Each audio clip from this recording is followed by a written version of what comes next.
Hi everyone. Welcome to the IPCD Expert Talk Series today. And we have an amazing guest who can share real life stories behind leadership and growth. So today we are joined with Dr. Maheshika Halbeisen. She's a customer success leader, author of The Job Well Done, The Queen Successful Leadership, and a passionate advocate for authentic leadership. And I know her for a while, and she's a very inspiring individual for me as well. So, hi, Maheshika. Welcome to IPCD Talk Series. How are Hello. you? Thank you very much. Hello, Harshini. Thank you for inviting me today. Yeah. So, tell us a little bit about your journey so far. Oh my goodness. Okay. I'm originally from Sri Lanka. I came here about 23 years ago. Yeah. Um, um, so I have had my start of my career in the PhD in the chemistry world. So I have done my PhD in chemistry, worked in pharmaceutical industry for a while, for about 20 years, in so many different leadership roles. Um, and yes, as you mentioned earlier before, I wrote the book, The Job Well Done, The Queen's Way to Successful Leadership. And yes, I am I'm a strong advocate of authentic leadership and showing up the way you are supposed to be, uh, and unapologetically being yourself. And yeah. Yeah, and you are a LinkedIn top voice as well. I have seen you um, doing lots of things around AI and your book and inspiring people. And we would like to share those insights with our audience as well. So, Maheshika, so always what I do, or most of the women or the leaders, especially the women leaders, we always doubt ourselves. We try to be perfect in multiple roles that we play. And do you think that this perfectionism, is it true? We should we be perfect? What do you think? I think it's quite interesting. In my first interviews, I remember when people ask, the question, "What's your strength?" My go-to answer was actually, "I'm a perfectionist." Uh, I think it's absolutely crazy to think that it's not really. I don't think we need to be perfect, and I don't think we are perfect, and nobody is, and that's okay. I think that's the beauty of life. And I don't think we are ever meant to be perfect.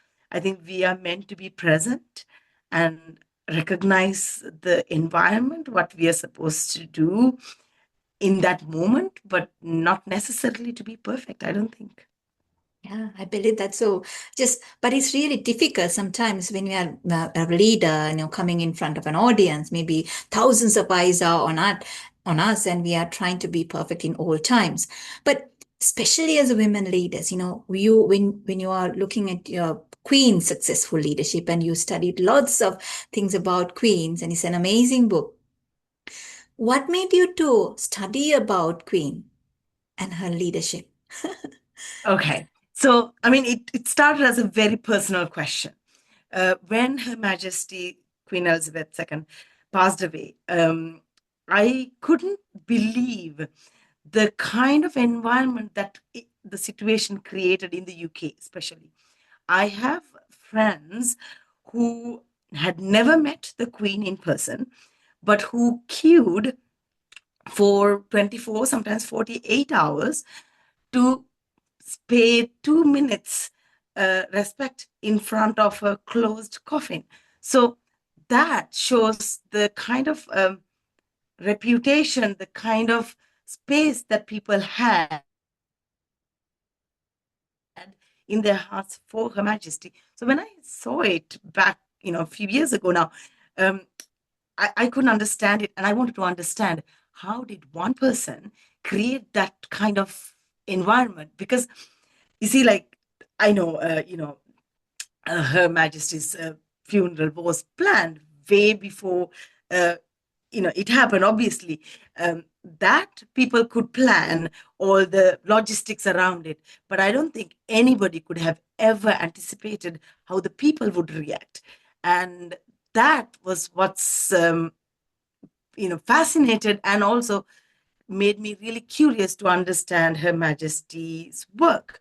So I went looking for a book to understand, you know, this, to answer my question.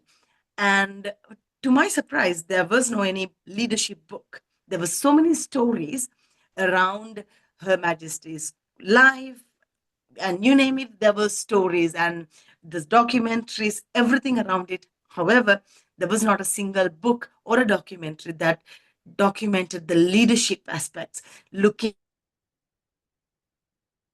Her Majesty as a human being, as a woman, and what made her different. So I went just on that quest, and I read every book, I watched every documentary, watched every film, and at some point I came to a point where I couldn't stop talking about Her Majesty and how inspired I was. And everybody around me told me that I should write a book. And that was the start of the book. And yeah, a few months later, I was holding the book. Wow. It's amazing, isn't it? How these small triggers, going into finally a book. And you might have explored some amazing stories about Queen's successful leadership. But is she perfect? Um, so, as a queen, she was almost perfect, I would say. I mean, reading all the books and watching all the documentaries and watching pretty much everything online, I couldn't find a single negative thing about Her Majesty. It's not a single photo of Her Majesty that was too revealing or that you wouldn't think that suits the persona. But as a woman, as a human being, I think there was a lot of moments. Of course, Her Majesty was not perfect.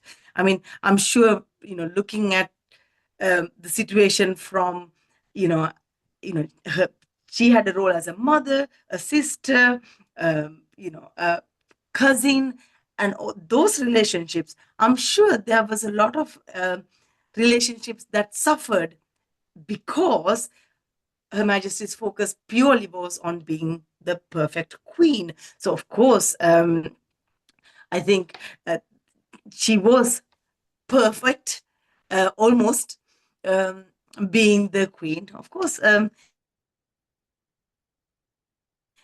I think there was situations that she may not have been completely perfect as a human being. That's normal, I guess. Then it boils down to, yes, of course, as a queen, the whole world is looking at her. There are some obligations to do it. But as a human beings, as a community around that and looking at our own individual silos and roles, how we become, how we become perfect in our roles. While, can we become perfect in our roles? Or is it how we can define the success around that? Um, I don't think we can become or we need to become. I think as long as we, come to every position, as long as we handle every situation being fully present, I think that's the key message that the Queen brought us also. So there were so many interactions I read and watched from Her Majesty's life where people said there could have been 500 people in a room.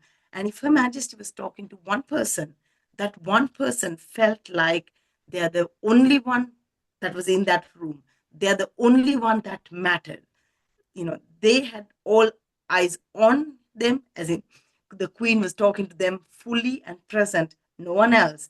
And there are so many, you and I can relate to this. Like if you're talking to somebody on the road and you are talking to them, looking at them, but there's another somebody walking past, and then you're saying hello to them, and then something happened. So you're not fully present with that one person. You are saying hello to here and there, I think that's the bit. I think when we are talking to one person, if we can be fully present and making them feel like they are the world, I think that's the beauty. And when we are talking up to our children, for example, it's a very day-to-day real situation. We are talking to our children, and at the same time, there's a text message coming on the phone, and there's a something on the TV.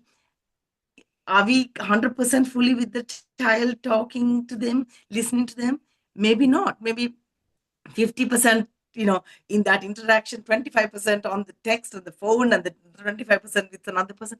I think people feel that. But if we can turn off everything else and actually be fully present, this is not easy. I'm a victim of this as well. But I think that's the real beauty, and that's how we can create real connections with other people.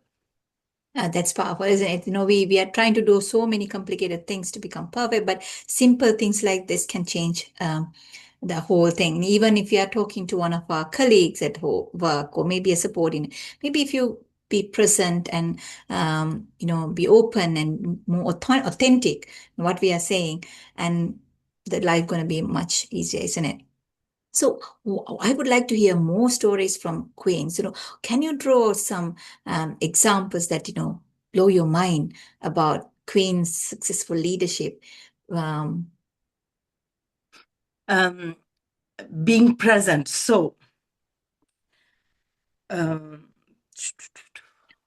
I would like that story about emotional intelligence where she she was very present on a kind of she thought about the person who's coming to visit and greet, isn't it? So I think it's one of the things that I really strike in my mind. so is this the one in Australia, the investiture? Yeah. Okay. Yeah. So absolutely. I mean, likewise. So the story there is there was this one person who was really nervous coming to get their um, royal honor in Australia. The gentleman was about 72 years old. So he was so nervous to a point. I mean, there's a protocol, right? When you're meeting the Queen, there are certain things that you do. There's a way to bow, and there's a way to, walk, talk, all of this. So he was very nervous, and he didn't really get it. So the person who was handling the whole queue, they basically said, you know what, don't worry about it. Just follow the person in front of you. And they did. I mean, the person in front of him was a lady. So obviously, the way that she curtsied the queen was very different to how a man would do it. So he did a, a, almost a perfect curtsy, um, and the queen helped him come back up. And the queen didn't um, make any comments, not even a smile. She just pretended as if it was the most natural, normal thing to do. And he had his moment. And there you go. That was it. And so that gentleman never knew that he did anything wrong, and he had his moment. I think it's that being present is really simply that, understanding the importance of that moment to somebody and just being present. There are so many situations like that from Her Majesty, that where she helped people, because people used to faint in front of Her Majesty, it seems, and people get used to get very nervous, and I think that that's what it is, understanding what the other person is going through and really helping them. So, I don't think we need to be queens to do that in our environment, because, when you're a lecturer, when you're a colleague, there's always people coming for advice, and, and for that person, you are the solution. And if you can be that solution fully and being present, I think you're doing a good service and you're serving your purpose in a way. It's true. So it's I think it's a journey as well, isn't it? So Queen has started in some way, and then she learned, develop, or reflect on her life and moments. And I think we can we should not aim for perfection, but for learning and growth, I would say. So open for learning. If I have done mistakes, yeah, admit it and then see how I can improve. I think the journey that we all take is people look at in different lenses on ourselves. They have these pre-frames like this person has to be this. But if you become authentic and you will be consistent, isn't it? If you are try to act as somebody else and it is not consistent, and when you showcase yourself, people feel like vulnerable, feel free to come back to you and understand and predict yourself.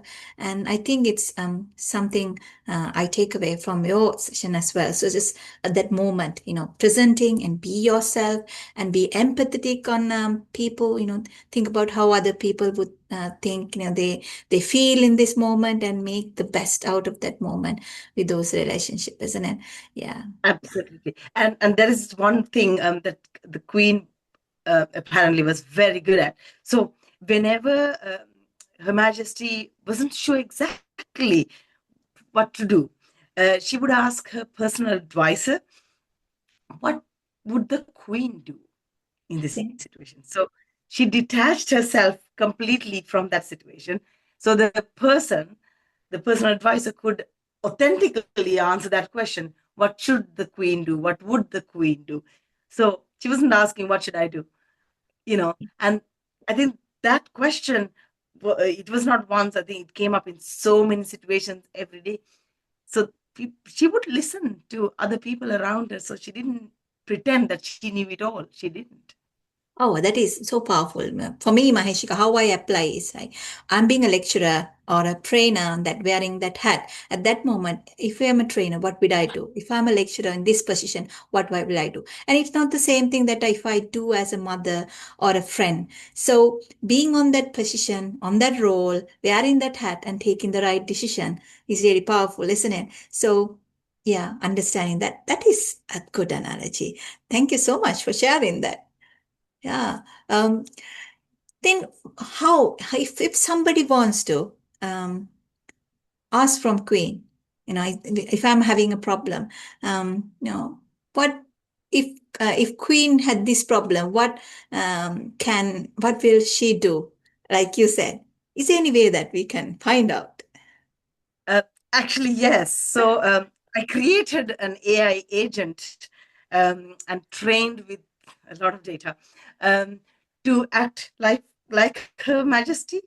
So if you like, or if any of your audience would like it, please comment Queen just down below, and I will share with you the link. It's on my website. So yes, you can type in pretty much any question that you have on a certain day. You don't need to put your email address or anything like that. You can just go and ask the question, and you will get a good answer. And I use it quite often, to be honest, because it's kind of very interesting to, we are going through natural, normal human moments, and to know what would the Queen do in that, with that powerful hat and the powerful legacy that Her Majesty had. So, yes, please comment Queen below and I will share with you.